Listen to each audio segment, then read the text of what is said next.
기도하겠습니다. 저희를 사랑하시는 하늘아버지, 아버지의 은혜를 감사합니다. 오늘 이 아침에 주님께 나올 수 있도록 은혜를 주심을 감사합니다. 해바라기가 늘 해를 향하고 있듯이 우리의 마음이 주님을 향하게 하시고 우리의 귀가 열려서 늘 성령의 음성을 들을 수 있도록 도와주시옵소서. 우리의 죄악들을 주님의 은혜로 용서해 주시고 이 아침에 새롭게 되게 하여 주시옵소서. 이 기도법 모임을 위해 애쓰시는 오장로님에게 더욱 건강의 축복을 더해 주시옵소서. 이제 말씀을 들을 때에 우리의 마음이 준비되게 하여 주시고 말씀을 전하는 목사님의 입술에 함께하여 주시옵소서. 오늘 하루의 삶이 항상 기뻐하고 쉬지 않고 기도하고 범사에 감사하게 해주셔서 오늘 하루의 삶이 늘 주님 안에서 승리할 수 있도록 인도해 주시옵소서. 예수님 이름으로 간절히 기도합니다. 아멘.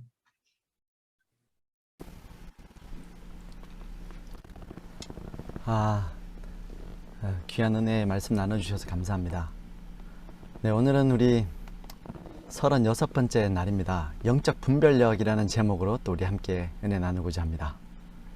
먼저 우리 고린도전서 2장 14절에 있는 말씀입니다. 육에 속한 사람은 하나님의 성령의 일을 받지 아니하나니 이는 그것들이 그에게는 어리석게 보이며 또 그는 그것들을 알 수도 없나니 그러한 일은 영적으로 분별되기 때문이다 라고 했습니다. 성령과 동행하는 사람들은 성령의 일을 알아야 되겠죠. 근데 이런 성령의 일은 영적으로 분별할 수 있다라고 했습니다. 예전에는 영적인 특별한 집회가 있으면 참석할 때 많은 기대를 가지게 되었습니다. 참으로 그 집회에서 새롭게 깨달은 진리와 또 은혜로 삶이 변화될 것이라는 큰 기대를 가지고 참석을 했었습니다. 그런데 신앙생활이 오래될수록 너무 큰 기대는 하지 않게 됩니다. 그 이유는 제가 굳이 말씀드리지 않아도 아마 여기 계시는 모든 분들이 많이 경험하셨을 거라고 생각됩니다. 여러분, 우리는 그 영적인 집회를 통해서 영적인 경험을 하게 되죠. 근데 이런 영적인 경험은 얼마나 오랫동안 지속될까요? 그리스도인이 된 이후에 이러한 영적인 감동이 점점 빨리 잊혀지고 그리고 그러한 일들이 반복되면서 이제는 웬만해서는 감동받지 못하는 신앙생활을 하게 될 때가 있습니다. 예전에는 작심삼일이라고 했는데 요즘은 말씀이 하루 종일 마음에 머물러 있는 것도 참 힘들다는 생각을 하게 됐습니다. 이제는 모든 영적인 모임을 가져도 기대감이 없고 또 신앙생활을 하게 되고 그리고 깊은 영적 좌절감을 가지게 될 때가 있다는 것이죠. 그리고 가끔 영적인 감동을 받았다가도 이제는 이 영적인 감동이 곧 사라지겠지라는 아주 슬픈 기대를 하게 됩니다. 우리 믿음 생활에 왜 이런 일들이 반복될까요? 우리는 영적인 경험을 하고 싶은데 영적인 경험이 잘 되지 않고 또 영적인 것을 쉽게 잃어버리게 된다는 것입니다. 우리가 좀 생각해 봐야 될 내용이 있습니다. 사람들은 자주 시험에 빠져서 영적으로 연약해졌다라고 이야기합니다. 예전에는 열심히 썼는데 내가 지금은 아무런 감동이 없는 몸이 건조한 신앙을 한다라고 이야기합니다. 내가 왕년에는 그러지 않았는데 라는 이야기를 자주 하시는 거죠. 그런데 자신이 시험에 들어서 믿음을 잃어버렸다라고 생각하는데 여러분, 이것도 일종의 영적인 착각입니다.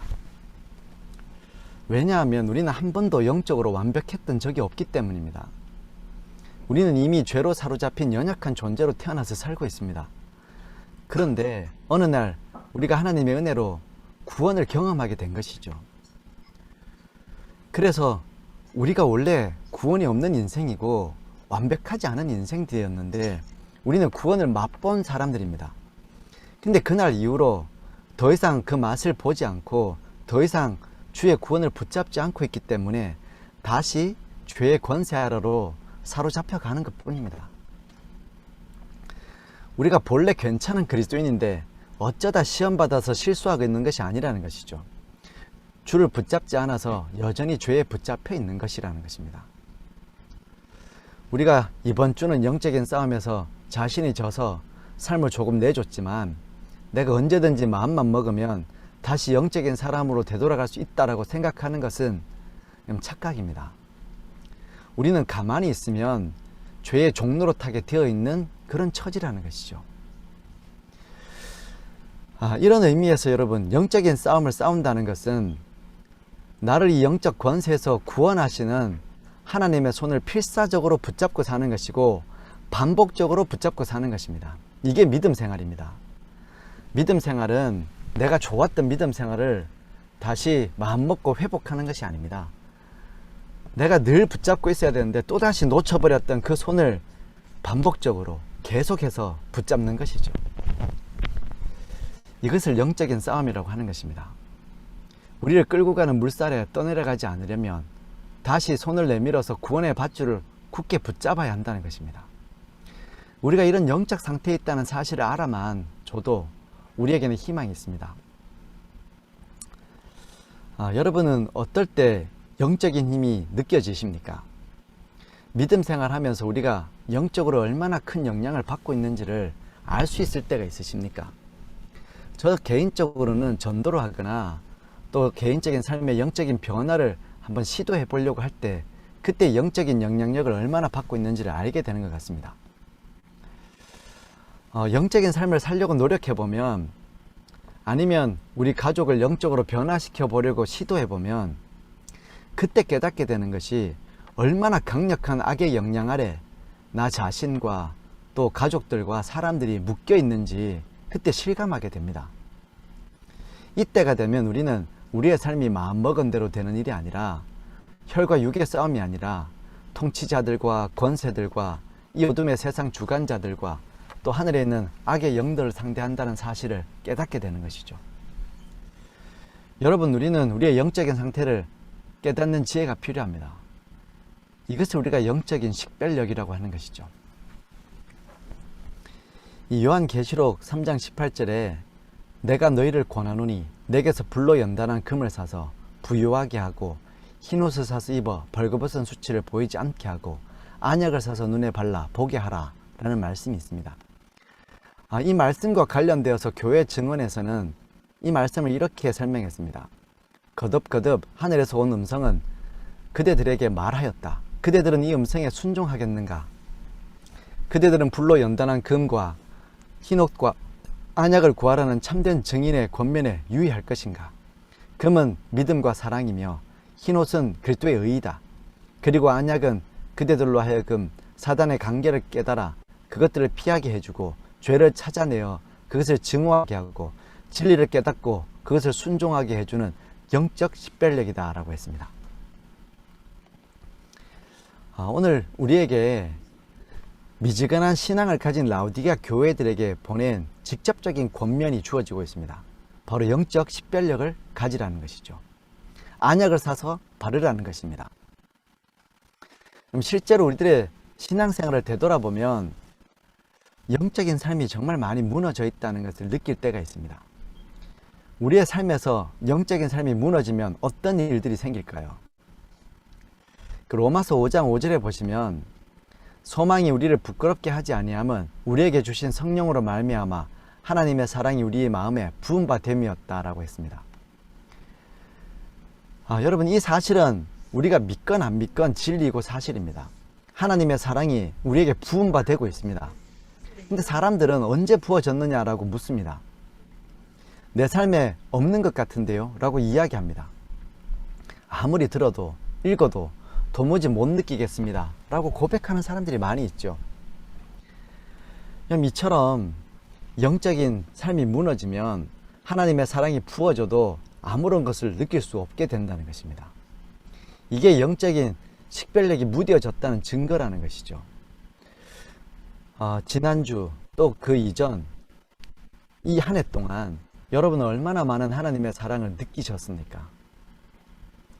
여러분, 우리가 영적으로 하나님께 돌아서지 않으면, 우리 마음문을 닫고 있으면 하나님의 사랑은 우리가 태어나기 이전부터 여전히 우리를 향해서 부어지고 있었습니다. 그런데 왜 우리는 어떤 때는 메마른 인생을 살게 되는 것일까요? 우리가 영적인 문이 닫혀 있기 때문입니다. 식별력이 없어서 하나님의 사랑이 부어져도 느낄 수 없다는 것이죠. 얼마나 많은 사랑을 느끼고 생활하셨습니까? 또 하나, 영적인 삶이 무너지면 기도가 잘 되지 않는다는 사실을 알게 됩니다. 요한복음 15장 16절에 보시면 너희가 나를 택한 것이 아니요 내가 너희를 택하여 세웠나니 이는 너희로 가서 열매를 맺게 하고 또 너희 열매가 항상 있게 하여 내 이름으로 아버지께 무엇을 구하든지 다 받게 하려 함이라 라는 말씀이 있습니다. 여러분, 얼마든지 기도의 문을 열어주셨습니다. 하나님께서 온 하늘을 열어주셨는데 기도가 되지 않는다는 것은 정말 섬뜩한 일입니다. 기도가 되지 않고 하나님의 사랑이 느껴지지 않는다. 저도 사실 제 삶에 위기가 있다고 생각했습니다.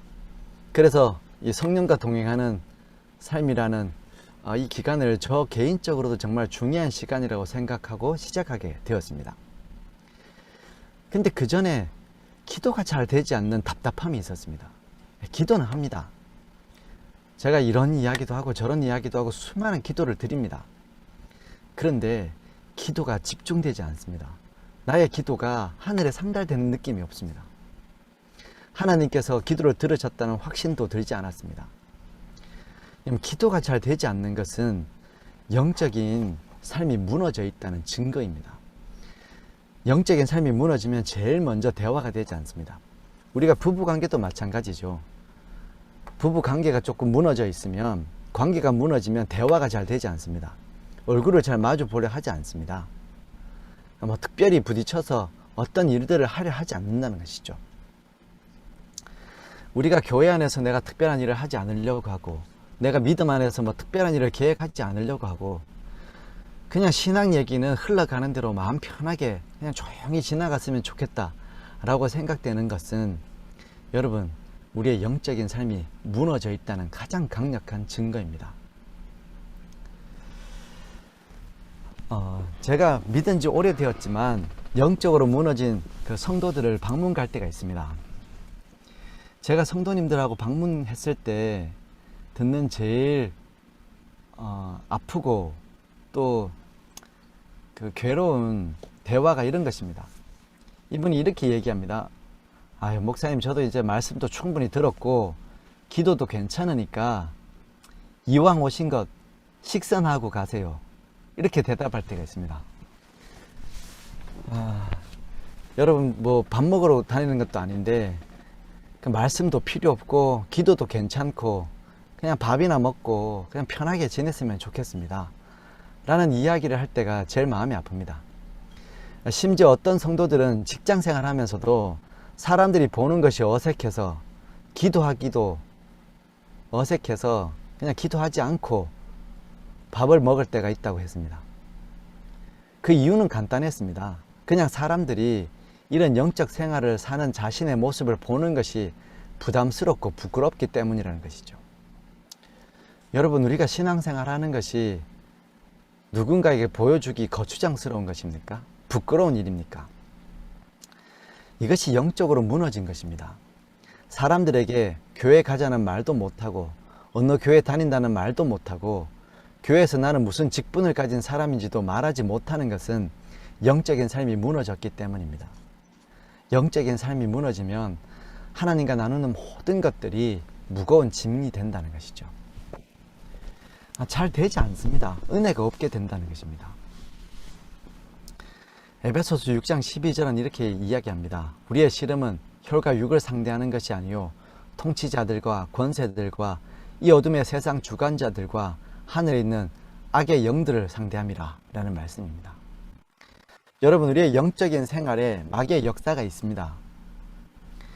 교회에 문제가 생기고 성도 간들의 미움과 싸움이 생기면 그것은 교회를 바로잡기 위한 성령의 역사가 아닙니다.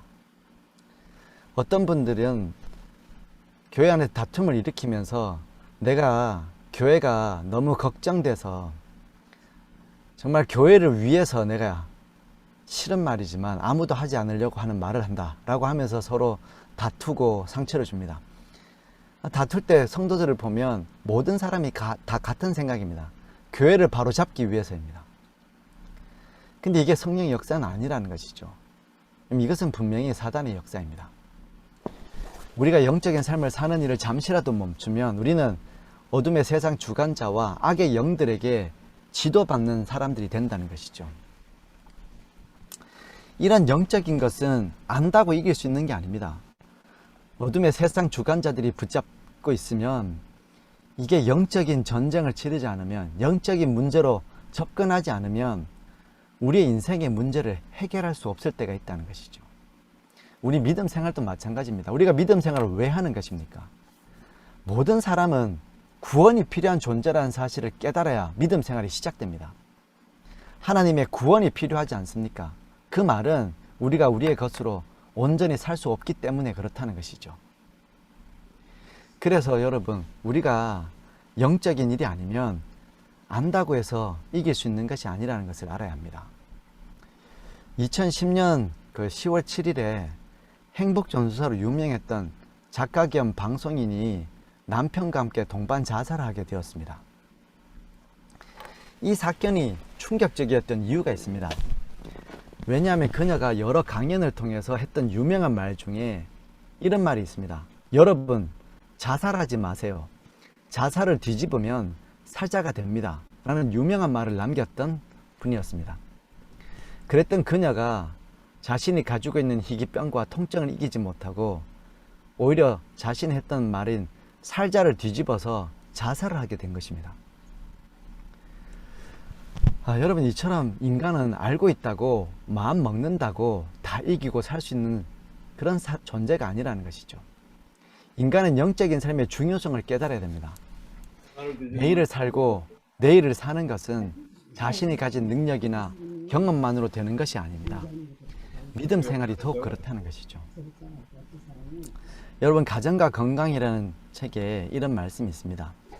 우리도 또한 영적으로 새 힘을 얻기 위하여 명상하고 기도하는 시간을 별도로 가져야 한다. 우리는 기도의 능력과 효력의 가치를 마땅히 분별해야 할 만큼 분별하지 못하고 있다. 기도와 믿음은 세상에 어떤 능력이 성취할 수 없는 것을 이룰 수 있다. 우리는 모든 점에 있어서 똑같은 위치에 두 번 차는 일이 드물다. 우리는 끊임없이 새로운 장면과 새로운 시험을 통과하게 되는데 여기에 있어서 과거의 경험은 충분한 지도 역할을 하지 못한다. 우리는 하나님께로부터 계속해서 빚을 받아야 한다라고 했습니다. 여러분, 우리가 삶을 살 때 우리 인생의 어떤 지점도 예전과 똑같은 위치에 두 번 차는 일은 없다고 했습니다.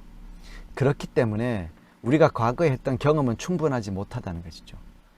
경험으로 지도받는 것은 어렵다는 것입니다. 여러분, 그래서 그리스도인들은 영적인 지도를 매일 계속해서 받아야 합니다. 이게 믿음 생활입니다. 우리가 영적으로 사는 사람들이라면 그 영적으로 산다는 것이 어떤 의미를 가지는 것일까요? 이 에베소서 6장 10절에 보시면 끝으로 너희가 주 안에서와 그의 힘의 능력으로 강건하여지라고 했습니다. 우리가 영적인 삶을 산다는 것은 주 안에서 그분의 능력을 경험하는 사람이 된다는 것입니다. 사람들이 삶을 살 때 그의 능력이 필요하다는 것이죠. 그의 능력. 영적인 삶은 내 능력이 아니라 그의 능력을 경험하고 사는 것입니다. 그의 능력이라는 말이 가진 의미가 무엇입니까? 나에게는 없다는 것이죠. 내 능력이 아니니까요. 사람들은 하나님께서 나에게 기회를 주시고 은혜를 베풀어 주시면 그때 얻은 내 능력으로 산다고 생각합니다. 하나님의 은혜도 받고 나면은 다 내 거라고 생각합니다. 그래서 하나님께서 한번 참을 수 있게 하시면 나는 역시 이해심이 많은 사람이야. 하나님께 받은 것을 내 거라고 생각합니다. 그래서 기고만장합니다. 더 이상 하나님께 간구하지 않습니다. 왜냐하면 하나님께 이미 받았으니까요. 그래서 내게 되었다고 생각합니다. 그런데 여러분, 또 시간이 지나면 연약함 속에 있는 이유가 뭡니까? 내 능력이 아니기 때문이죠. 그분의 능력이기 때문에 그분의 능력을 사용하는 사람은 늘 그분과 가까이 있고 그분께 강구하는 삶을 살아야 합니다. 우리가 영적인 삶을 산다는 것이 그분의 능력을 경험하고 사는 것입니다. 이 교회 보내는 권면에 보시면 영적인 사람이 되는 과정을 좀 자세하게 단계적으로 설명하고 있습니다.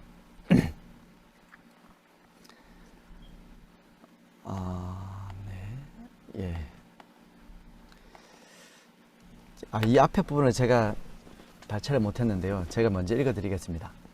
하나님께서 충분한 증거를 주셨기 때문에 그렇게 하기를 원하는 자들은 누구나 증언의 성격에 대하여 납득할 수 있다. 그러므로 그것이 하나님께로부터 온 것임을 인정한 다음에는 비록 그들의 행동에서 죄악적인 것을 깨닫지 못할지라도 책망을 받아들이는 것이 그들의 의무이다. 분명하게 말씀하기를 하나님께서 충분한 증거를 주고 계신다고 했습니다. 그래서 이 증거가 하나님께로부터 온 것이라는 인정을 했다면 죄악적인 것을 깨닫지 못했어도 그것을 받아들이는 게 우리의 의무라고 했습니다. 만일 그들의 상태를 완전히 깨달았다면 무엇 때문에 책망이 필요하겠는가? 그들이 그것을 알지 못하기 때문에 하나님께서는 그것을 그들 앞에 제시해 주셔서 그들이 너무 늦기 전에 회개하고 개혁하게 하신다. 경고를 무시하는 자들은 눈먼 상태가 되어 자기 기만에 빠지게 될 것이다. 하나님께서 우리가 전혀 그것을 깨닫지 못했기 때문에 기회로 증거를 하시는 것입니다. 그래서 여러분, 대부분의 하나님의 증거는 우리 마음에 들지 않습니다. 왜 그럴까요? 내가 그 증거의 말씀과 반대로 가기 때문이죠. 그래서 때로는 모든 증언의 말씀들이 내가 받아들여야 하는 하나님의 증언의 말씀들은 내 자존심을 상하게 하는 책망의 말씀일 때가 대부분입니다. 그럴 때 여러분, 아무리 마음이 상하고 또 거부감이 들어도 이 말씀이 하나님의 음성, 그 말씀을 받아들이는 굴복이 먼저 필요하다는 것이죠. 그렇지 않으면 교만해서 눈먼 상태, 자기 기만에 빠지게 된다고 했습니다. 그리고 이어서 오늘 여기 보여드리는 말씀입니다. 그러나 그것에 유의하고 필요한 은혜를 받기 위하여 그들에게서 죄를 분리시키는 일을 열렬히 하는 자들은 그들의 마음의 문이 열려져 사랑하는 구주께서 들어오셔서 그들과 함께 거하시게 될 것이다. 하나님과 가장 밀접하게 연결되어 있는 자들은 그분께서 말씀하실 때 그분의 음성을 깨닫는 자들이다. 영적인 사람들은 영적인 것을 분별한다. 그런 사람들은 주님께서 그들의 잘못을 지적해 주실 때 감사하게 생각할 것이다 라고 했습니다. 여러분, 1단계가 무엇입니까? 하나님께서 충분한 증거를 주셔서 늦기 전에 개혁할 수 있도록 하십니다. 그 말씀이 대부분 듣기 싫은 말씀일 겁니다. 내가 실천하기 부담스럽고 나한테 없는 것을 요청하실 때가 있습니다. 근데 여러분, 하나님의 말씀은 언제나 도전입니다. 근데 도전 앞에 섰을 때 어떻게 해야 됩니까? 죄를 깨닫게 하실 때 유의하고 필요한 은혜를 받기 위하여 그들에게서 죄를 분리시키는 일을 열렬히 해야 된다고 했습니다. 그냥 대충 하는 게 아니라 열렬하게 해야 됩니다. 여러분, 깨달았으면 정말 열렬하게 달려가십시오, 여러분. 이게 두 번째 단계입니다. 영적인 사람이 되는 방법입니다. 그리고 세 번째 단계는 그들의 마음의 문이 열려져서 사랑하는 구주께서 들어오셔서 그들과 함께 거하시게 되는 것, 이것이 영적인 사람이 되는 것입니다. 영적인 사람이 된다는 것은 하나님의 말씀이 살아 운동력 있고 하나님이 내 속에 거하시고 하나님께서 원하시는 일들을 하게 되고 그분과 함께 동거하고 사는 것, 이게 영적인 삶을 사는 것이죠. 그러기 위해서 우리에게 담대함이 있어야 됩니다. 용기가 있어야 됩니다. 결단이 있어야 됩니다. 우리는 그리스도가 내 마음 속에 함께 거하실 때 영적인 사람이 되어서 영적인 것을 분별하는 지혜를 얻게 되는 것입니다. 여러분, 우리가 영적인 삶을 살게 된다면 우리 삶은 어떻게 달라질까요? 아마 많은 분들이 다 알고 계시는 닉 부이치치에 관련된 이야기가 있습니다. 그는 어릴 때 태어날 때 이미 팔 다리가 없는 아이로 태어나게 되었죠. 15살 되었을 때 그는 성경을 읽다가 나면서 소경된 사람 이야기를 읽게 되었다고 합니다. 사람들이 질문했습니다. 누구 죄 때문에 저렇게 나면서부터 소경되었습니까? 그는 이 질문이 마치 자신의 질문처럼 느껴졌다고 했습니다. 나는 왜 나면서부터 팔 다리가 없이 태어났을까? 그때 말씀하시기를 하나님께서 나타내시고자 하는 일이 있다라는 것이었습니다. 그는 이 말씀에 큰 감동을 받았습니다. 하나님께서 나를 통하여 하실 일이 있으시다는 것이죠. 그날 이후 그는 모든 일에 열심을 하게 되었습니다. 하나님께서 나를 통하여 하실 일이 무엇인지는 모르지만 분명 나를 사용하셔서 하실 일이 있다는 것을 믿었기 때문이죠. 여러분, 이게 얼마나 사람을 행복하게 하는 영적인 식별력입니까?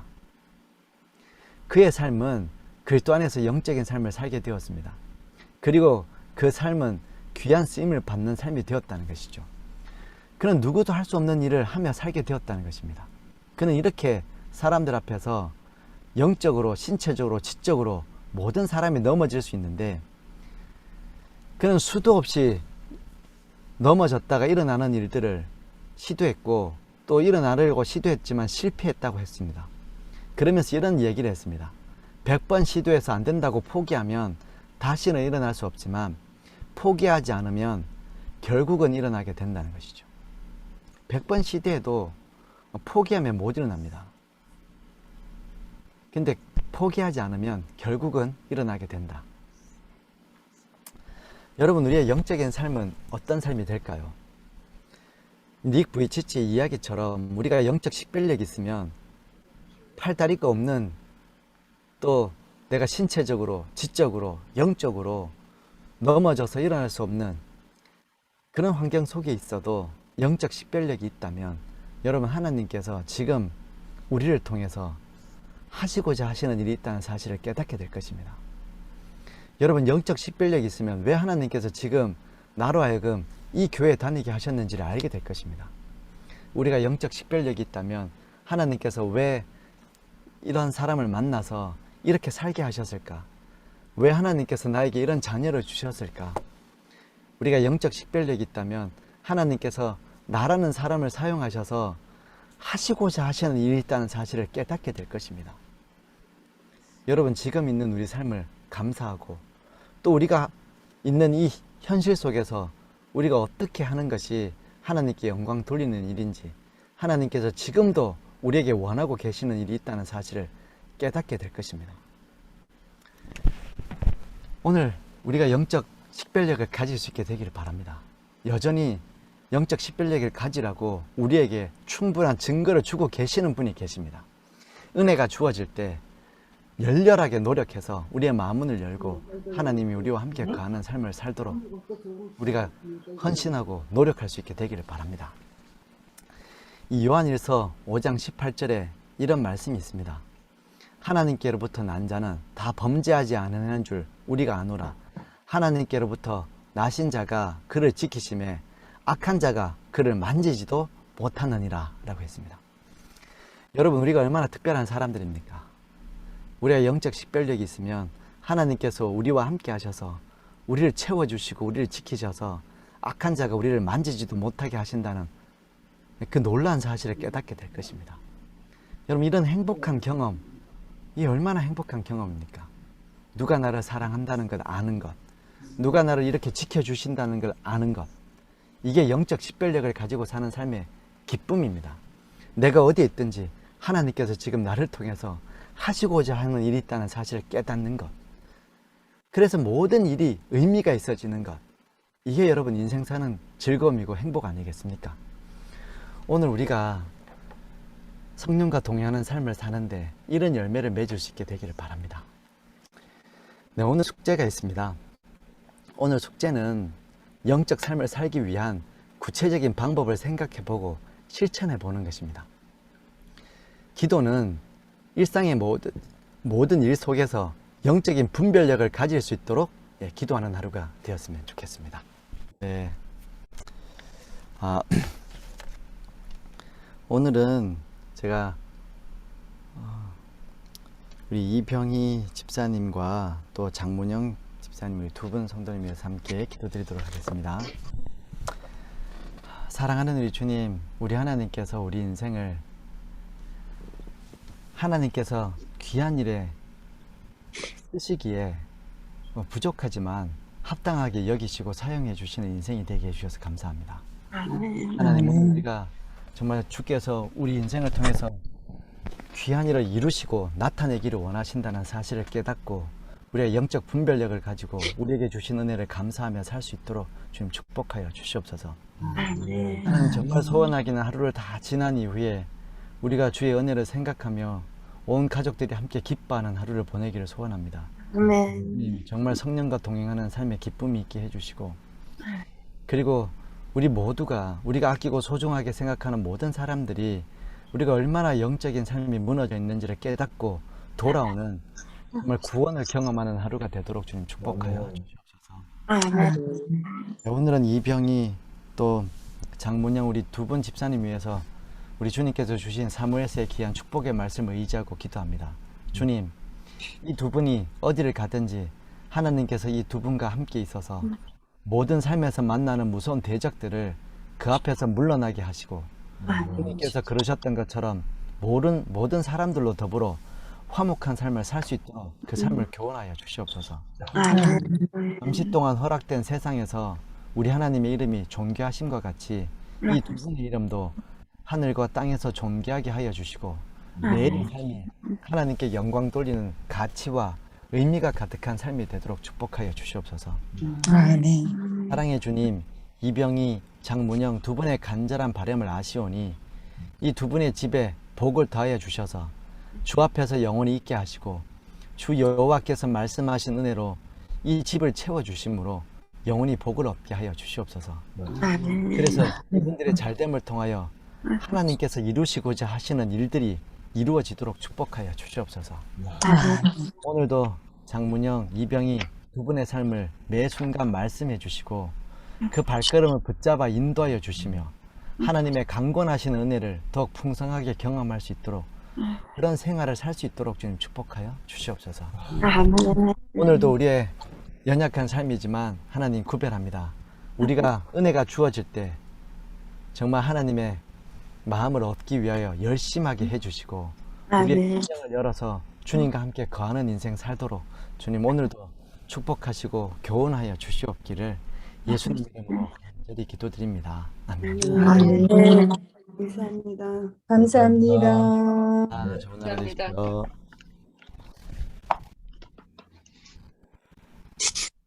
감사합니다.